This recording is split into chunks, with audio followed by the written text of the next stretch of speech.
बीड जिल्ह्यातील संतोष देशमुख यांच्या खुनानंतर वातावरण संपूर्ण महाराष्ट्रात तापले।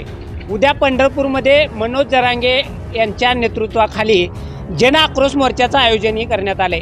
याच पार्श्वभूमीवर आज पंढरपूरमध्ये मराठा समाजाचे नेते बापू शिंदे यांनी वाल्मिक कराड यांच्या प्रतिकात्मक पुतळ्याला फाशी दिली। आपण त्यांच्याकडून जाणून घेऊया की कशा पद्धतीने त्यांनी हा आक्रोश व्यक्त केलाय ते। काय सांगाल, काय होतं? गेली 1 महिना झालं वाल्मिक कराडला ह्या घटनेपासून शासन लांब ठेवायचा प्रयत्न करत होतं।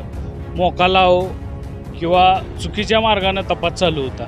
ज्यावेळेस CCTV फुटेज आलं, किरण घुले, वाल्मिक कराड आणि त्यांचे अन्य 5 साथीदार, तरीसुद्धा शासन अजून त्यांच्यावर 302 खुनाचा गुन्हा दाखल करत नाही म्हणल्यावर स्वतःहून आम्हीच आता वाल्मिक कराडला फाशी दिली आज।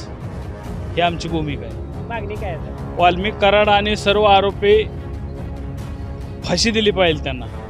सरपंचाला न्याय कधी मिळणार आहे? 1 महिना उलटून गेलं, FIR नावाला दाखल केलंय नुसतं। चुकीचे आरोपी बाहेर फिरतात। वाल्मिक कराडला नुसतं मोका लावून दिखावपणा केलाय त्यांनी। असं 302 ह्या खुनाच्या संतोष देशमुख खून खटल्यात वाल्मिक कराडला घेतलं नाही आरोप म्हणून। ज्यावेळेस CCTV त्यांचं फुटेज आलंय तरीसुद्धा त्या अजूनसुद्धा गुन्हा दाखल केला नाही। सगळं पुरावा असूनसुद्धा हे शासन गप बसतंय, मग काय उपयोग आहे? वाल्मिक कराडचा शासन लाड करतंय।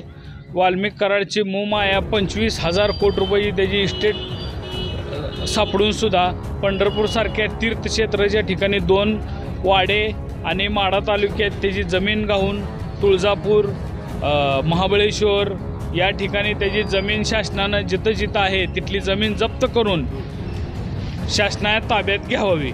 वाल्मिक कराड यांच्यावर खंडणीचा गुन्हा दाखल आहे, परंतु संपूर्ण मराठा समाजाच नव्हे तर संपूर्ण स्तरातील समाजातून मागणी होत आहे की वाल्मिक कराड यांच्यावर 302चा गुन्हाही दाखल व्हावा। आता यापुढं शासन काय निर्णय घेणार हे पाहणं उत्सुकतेचं ठरणार आहे।